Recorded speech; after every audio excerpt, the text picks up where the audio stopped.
সংযুক্ত আরব আমিরাতেও জমে উঠছে কোরবানির পশুর হাট। শেষ মুহূর্তের বেচাকেনায় ব্যস্ত সময় পার করছেন ক্রেতা ও বিক্রেতারা।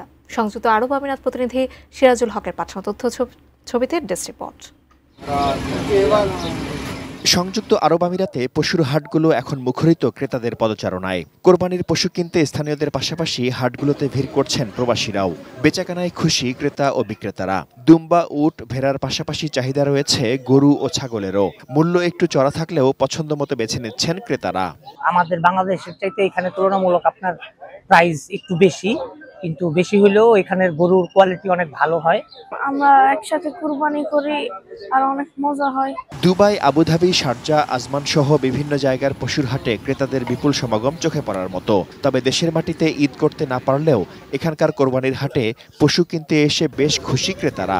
ইন্ডিয়ানি, পাকিস্তানি, সোমালি সব দেশের গরু পাওয়া যায়, দুব্বা পাওয়া যায়, চাউল পাওয়া যায়। 10,000 দাম দিয়েছি, আলহামদুলিল্লাহ মোটামুটি ঠিক আছে। এবারের ঈদেও কোরবানির অর্থ পাঠাচ্ছেন প্রবাসীরা, যা দেশের অর্থনীতিতে রাখছে বড় অবদান। Shaon Mahfuz, desk report, ATN news.